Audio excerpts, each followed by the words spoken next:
coffee. We're going to get rolling again here. And we're going to start off with a short video.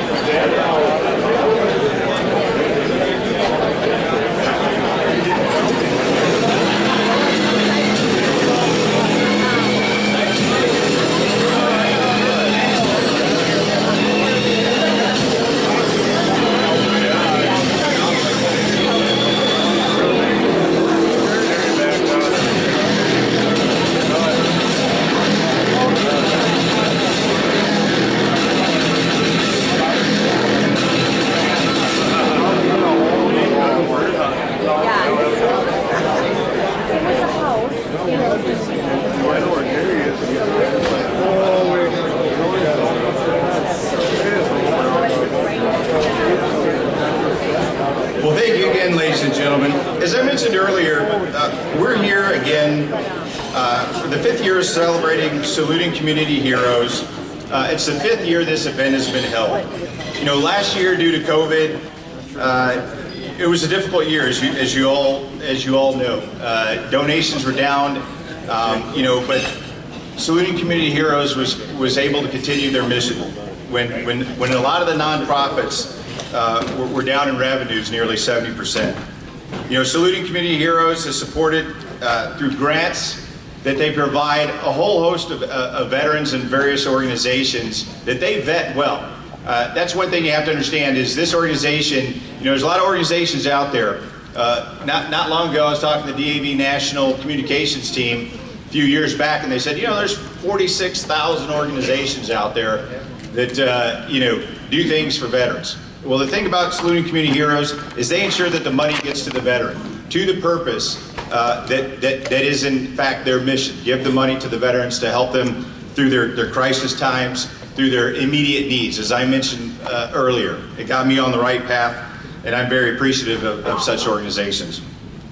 But, you know, this organization was founded in 2017 by Shad and Melissa Ketcher. Saluting Community Heroes, or often called SCH, brings the community together and sharing a common goal of celebrating the selfless heroism of our veterans. The unique structure of Saluting Community Heroes has allowed us to connect and share the needs, issues, and opportunities within our veteran community with corporations, individuals, and other organizations with a desire to be an integral part of change. To date, supporters of Saluting Community Heroes have helped raise over $150,000. And this year, they're outpacing that and believe they're going to beat that all those years combined. The organization has supported many organizations and projects directly with veterans in crisis. Just to name a few, St. Cloud State University, they provide funding to what we would call veteran centers, where veterans could go, get the support they need from other veterans. The DAV, organization near and dear to my heart, American Legion, county veteran service officers who we at the state turn to see who is available in the community. That's what the county veteran service officers do. They stay engaged with you, and we're up there behind some big dark closed doors at the state. So we rely on them heavily, and Shad's done a great job working with them. Engage Your Destiny is another organization. Our Hastings Veterans Home, we're happy to see money go there to help the veterans get technology that they need to get online, to get jobs, to improve their lives, stay connected. Sand Property Management LLC, and up north there, Eagles Healing Nest. I saw some of those folks here. You know, good organization, does a lot for veterans in need. Project Delta, Combat Veterans Association. As I mentioned, County Veteran Service Officers, the UAS, and Recovery Community Network, just to name a few. Saluting Community Heroes fundraisers and networks throughout the year. Great sponsors like J. Malone Motors, who assisted with a van for one of the disabled veterans, is an example of many stepping forward. And that's what we're here to do tonight. And so with that, Shad, I know there's some awards that we have to present you. You and Tim both doing that, so I'll just turn the mic over.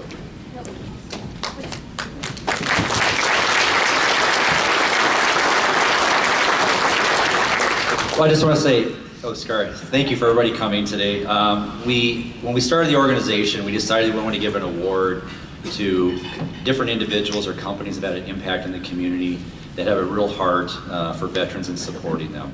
And this year's award that I want to give out is a gentleman that I've come to know and love, and got to know him really, really well over the last several years. That I always say people invest in things, you know, or let's say I do investments, as you guys know. People invest in companies or stocks. This gentleman not only does that, but what he really invests in is people. And his heart comes from really helping people and being there to really help them become better individuals. And the individual is Quentin Kringle and his wife, if they would please come up.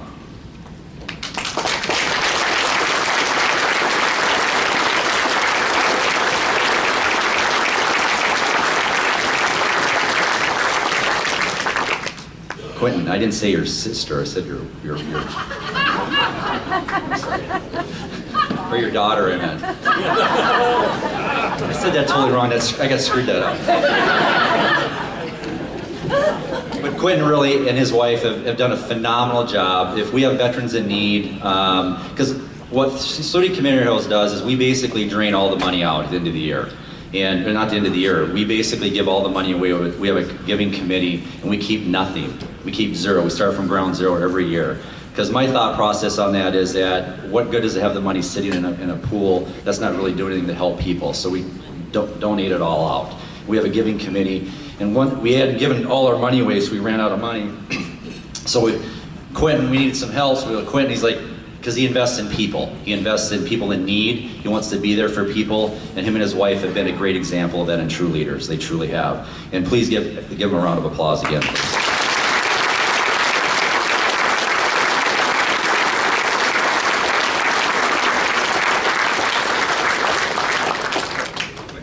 Quick word. A quick word. You know, the difference here is that I saw a need, just like any of you have seen needs. And we stepped into it, and we made a difference. We would not have been able to make that difference if the environment had not been created to do so. And you all here tonight are making that difference for veterans. So, great to join you in it.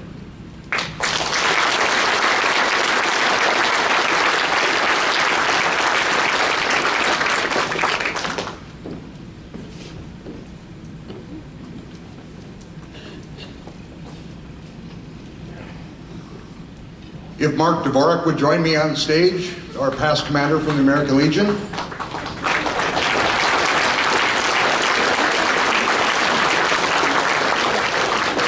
The winner on the veteran side of what I call the boots on the ground side, is named Randy Olson. And Randy is at American Legion College, and he had the wrong date, but he is not going to turn down American Legion College because it's a prestigious college. It's in Indianapolis, and I was texting him going, "Are you going to be here?" And he was like, "Uh-oh." And I said, "You know what? We'll have past Commander Mark Dvorak." I had the opportunity to meet Randy about a year ago, and he's an American Legion commander, and his list goes on, and if I read that forever. He's down in Winnebago County, that area. When COVID started, the commander, Mark Dvorak, set up a COVID response team for veterans. And Randy called me up. He was like, "I'm the head of the veterans thing. You need to teach me some things. We need to get rolling." Over the time, Randy's ridden with the Legion Riders. He rode the whole state route this year. He calls veterans to make sure that they're not suicidal. He has spent nights with them, and he calls me and says, "What do I do?" And I said, "Randy, just go with the flow. You're a vet. Love them. They're your brother." He told me 22,000 miles during COVID delivering masks to the 5 veterans homes in the state. We were delivering toilet paper, name it. But we called it the COVID Underground Railroad is what we called it. And we talked to each other and we said, you know, I have 35,000 combined miles in 6 months, or whatever it was. It was just crazy astronomical number. But Randy put his heart and soul into it, and I really appreciated the work. When Shad said, "Who deserves this award?" and his name just came right off the top of anybody who's in debt in working on the ground. And I wish he was here tonight because he's such a great guy and he's fun to talk to. But I'm going to present the award, and we're actually going to present it to Mark, who is going to take it to an American Legion event and basically present it in front of the Legionnaires saying, this is how we get work done. So everybody, a round of applause for Randy, and thank you.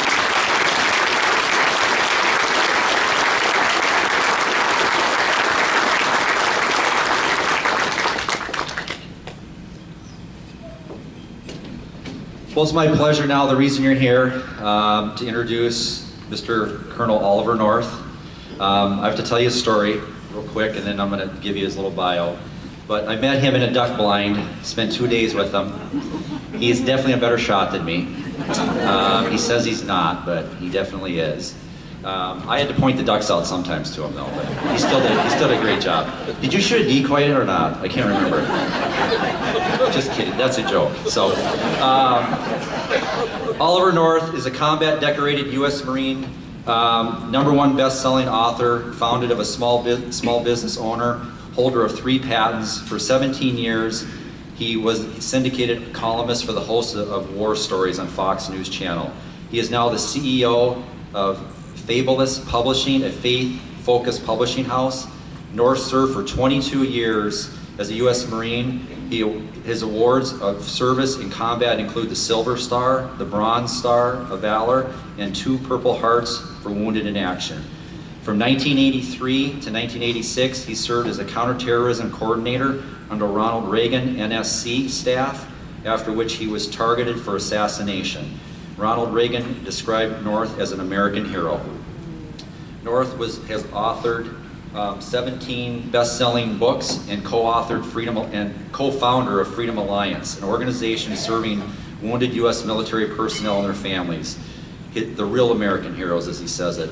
Video podcast is widely acclaimed, yet North says his greatest achievement is being a God-fearing husband of 1, the father of 4, and a grandfather of 18.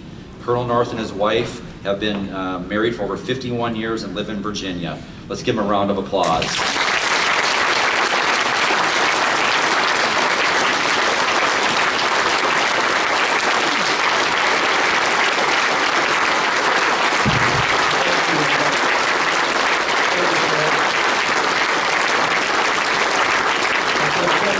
I actually brought my Boykin Spaniel with us when we were sitting in that duck blind. We hadn't, or we'd have gotten more of the ducks. Because with a guy named Shad Ketcher, I mean, think about this. Who do you send out to get the duck? I asked Shad's mom, I said, did you consider trout catcher?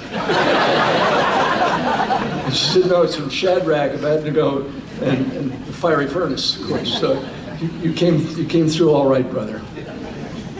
I have enormous admiration for what you've started. You and Melissa, the Saluting Community Heroes idea, and making it come to fruition. And in so doing, it celebrates the selfless heroism of those who have served our country in uniform. If everything was right in our nation, there'd be organizations like this in every county in America. Because you can't have too much of it, and I'm going to explain some of the reasons why here in just a few moments, but the direct support that you guys are providing to veterans and veterans organizations is practically unheard of in this country, and it shouldn't be. It's an enormous effect. Before I go further, just don't get up. I have enough trouble standing up myself. A show of hands, how many of you are active duty or veterans of any of the armed forces? United States Army, Air Force, Navy, Marine Corps, Coast Guard. Those are American heroes. I love keeping company with heroes. Very first hero I ever met was my dad. My dad and Mom met at a USO dance at Fort Niagara in Oswego, New York in 1941. By the time I was born in San Antonio, Texas, he was already deployed overseas. And my dad was a true World War II hero. When I was growing up, every single person I knew, every male that I knew, was a veteran of World War I, World War II, or Korea. In some cases, every one of my uncles served in World War II, Korea, or both. My dad was badly wounded on Mets and then again overseas in a place called Korea. They got married, met each other in 1941, got married in 42. I was born in October of 43 at Fort Sam Houston in Texas. And I had that confirmed by a US Army commander that I had covered during the war in Iraq. When he got promoted to Brigadier General, Fox sent me up to Fort Indiantown Gap in Pennsylvania to cover the promotion. And afterwards he invited us, Griff Jenkins, my cameraman, and I to go to the reception afterwards up in the Officers Club. And while I was there, an older guy, and I'm old enough to know older guys, right, comes over to me and he says, he's on his walker. And he comes over to me and he says, "You were born at Fort Sam Houston in October of 1943. I said, "Yes, sir, that's true. How do you know?" He said, "I delivered you."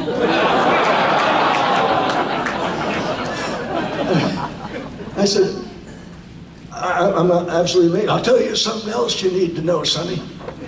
You were sired right here." I said, "How do you know that, sir?" "Well, the division of which your daddy was in, and I was his regimental surgeon, and I was the only OB-GYN doctor in the regiment. And so they left me behind to deliver all the babies that were started right here." I said, "How do you know?" He says, "The division came here from Fort Niagara in January. We left here in Pennsylvania in April, and you were born in October. Do the math, son, just do the math." So, when Fox News hired me from MSNBC, I spent 25 years in the Marines, started out as enlisted in the reserves, got my appointment to the Naval Academy.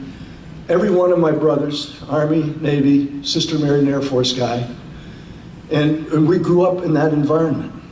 And so I got the appointment to the Naval Academy. My next younger brother, actually 18 months younger than I am, had my dad not been wounded at Mets, he might not be here either, right? He was the Army guy. He actually got commissioned before I did. So I screwed around for so long before I got commissioned. And that's who we grew up with. And so I started out, after I retired from the Marines, I went to work for MSNBC. Fox hired me in January of the year 9/11 happened. I started out just doing documentaries, war stories. But in September 9/11/01, everything changed. And suddenly I was not going to be just a documentarian, I was now going to cover a war. 9/11/01 changed everything in my life because Fox started paying me a heck of a lot more to get shot at than the Marine Corps ever had. And I was grateful for it. And I got to literally keep company with extraordinary people because of what happened on 9/11/01.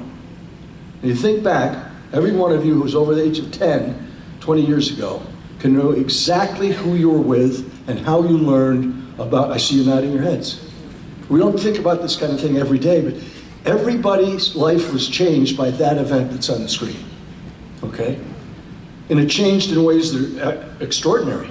Everybody can remember who they were with, what they were doing when they learned about this. I know where I was. I was with Tom Kilgannon, the executive director of my foundation, Freedom Alliance, flying back from Detroit, a fundraiser we were doing in Detroit on 9/11/01, done it the night before, so we're flying back on Northwest Airlines Flight 238, which was due to land at Reagan National Airport, and it was Reagan by then, at 9:35 in the morning, Eastern Standard Time. That's what was happening, and we didn't even know it.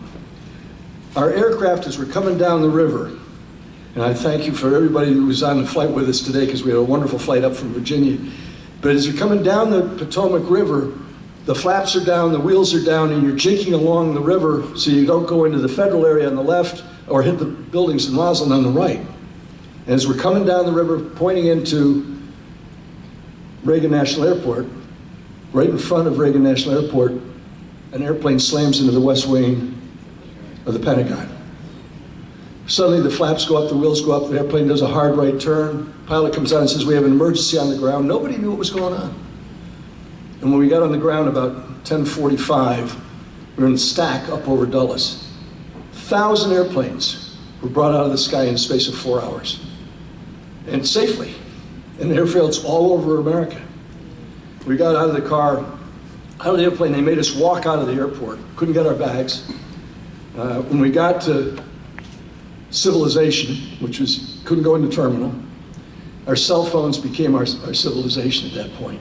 And we learned about Flight 77, hijacked over Ohio, had just slammed into the west wall of the Pentagon right in front of us. We learned about the other two planes hitting the World Trade Center. Flight 93 brought down in Somerset, Pennsylvania by the passengers aboard who said, let's roll, enough's enough. My wife's hometown was Somerset, Pennsylvania. We got a taxi. If you ever come into Washington, D.C. and you need a ride from an airport, always ask for a red top cab because they speak American English. Yeah. It's unusual in the cabs in D.C. I got one of them. I said, I need to get into town, and the driver said, we can't, Route 66 is closed. I took one of Mr. Murdoch, I was working for Fox, of course, took one of Mr. Murdoch's $50 bills and put it on the seat. He said, we'll try. And we made it. The westbound lanes of Route 66 were just packed with cars getting out of the city. The eastbound lanes were empty. We got down to Route 110, which is toward the right, toward the Pentagon. That's all blocked off. State trooper recognizes me in the back and says, come on over.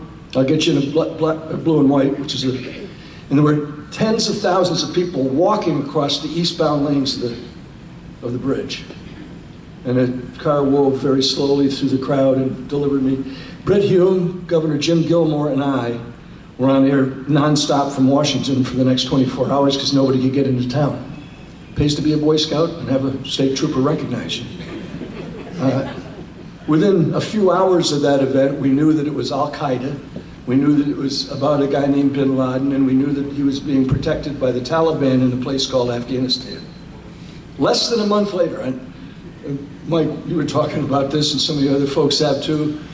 Less than a month later, the United States counterattacked. The guys, the special operators out of Bragg and other places in the East Coast, had folks working with the Northern Alliance.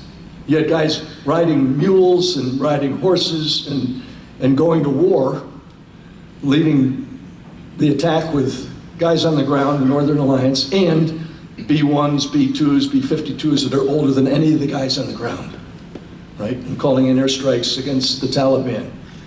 I landed in the southern part of the country. I was assigned to embed with a special task force of the Marines led by a fellow by the name of Mattis, who had once been one of my lieutenants.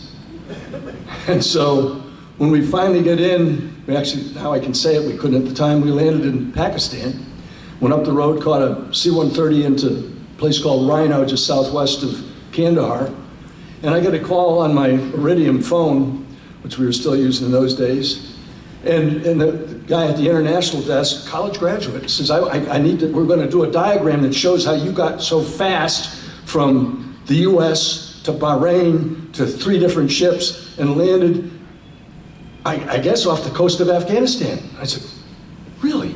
What map are you looking at? The Gulf of Afghanistan? Afghanistan's a landlocked country.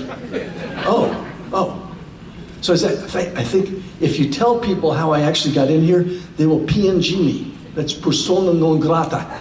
Means you'll never get back in again because it was top secret and all. No, Pakistanis did not want us to know. When you look at what they did so effectively, and by literally within months, we had 10,000 American troops there, we had about 2,000 NATO allies, 2,500 NATO allies. Americans have become the protectors of Muslim women and children in a place where that's a strange idea. That task force that flew into Rhino, we were the ones that went up to Kandahar to meet those guys. I was the only correspondent on the ground, so I got a lot of coverage. But within that year, we'd gotten all those troops on the ground and fighting very effectively against the Taliban and Al-Qaeda. Well, 17 and a half years after that, I'd made 60 some odd embeds. Not whining or complaining or bragging, but that's what I did. As I said, Fox News paid me a lot more to get shot at than the Marine Corps did, and that was good. I've talked since August I've talked to probably 500 or 600 of the thousands that I interviewed during that war. Every one of them are brokenhearted about what happened, about the end of the war. Everybody pretty much agrees that getting out was a good idea, but doing the right thing the wrong way is not a good thing. And America's heroes are suffering as a consequence. The highest casualty rates among veterans has been suicides. And among the cohorts of various veterans groups, the largest number of them, in large part because there's so many of them, are Vietnam-era veterans. During the previous administration, the rate, as Mike will know and can confirm, the rate slowly but surely began to drop from 25 to 23 to 22 to 21, and it was down to 19 just before this disaster in Afghanistan. Sadly, it's back up again. And it's largely among Vietnam-era veterans. Why? Because they saw the same thing happen that's happened now. And the tragedy of it is that if you look at these modern heroes, the kinds of people that came to our service, it's very special. The word hero is used all the time in our culture. It's often wrong. I mean, I hear about heroes being Olympic athletes, or somebody who climbs a mountain faster than anyone else, or even in Hollywood, someone wearing a spandex suit and a cape and their underpants on the outside of their trousers. It's pretty, but the classical definition of a hero, and it's mine, is someone who puts themselves at risk for the benefit of others, knowingly in harm's way. That's what a hero is. My heroes wear flak jackets and combat boots and flight suits and badges and guns, and they go to work in harm's way every day. Those are the kinds of people that defend America. They are American heroes.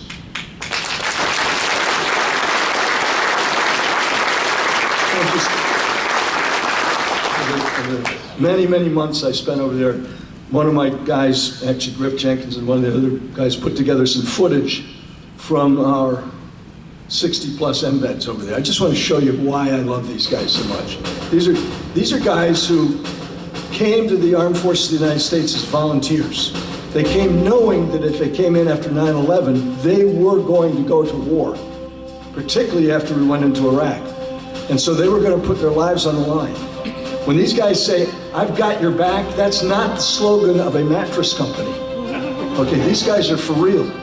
They operate and maintain the most sophisticated weapons and equipment ever designed by the hand of mind of man. They'll do things like create signs, deep humor, Fort Awesome. The kid who once wouldn't share a candy bar with his little brother will now give away his last drop of water with a wounded comrade, split his ammo with a mate in a firefight, and give the Afghan kid an MRE that he's not going to get to eat himself. They're better trained, educated, and equipped, and more combat experience than any military force in history. And think about this. This airplane didn't exist when this war began. It was a test and prototype.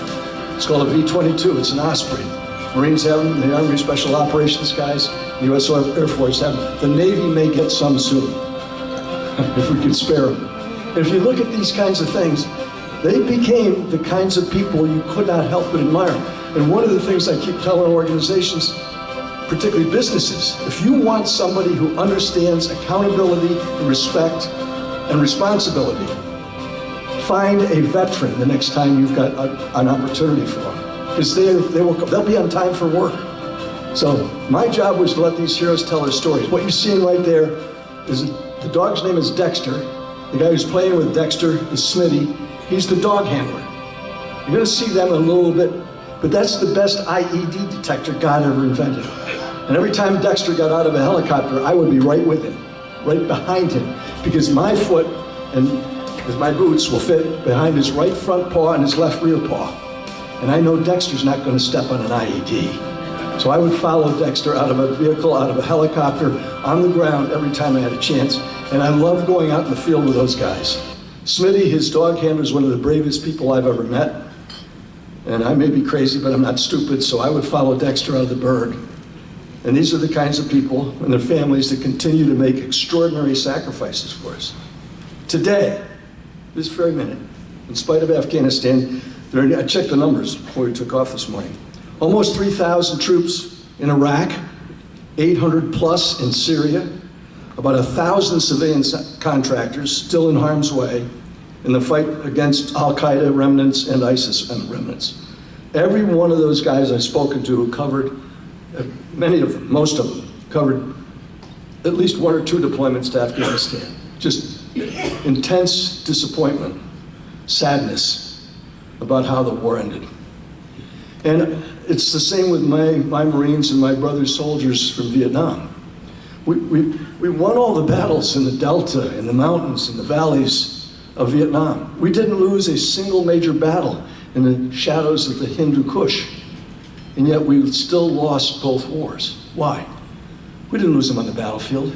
We lost them in the corridors of power in Washington, D.C. That had better never happen again.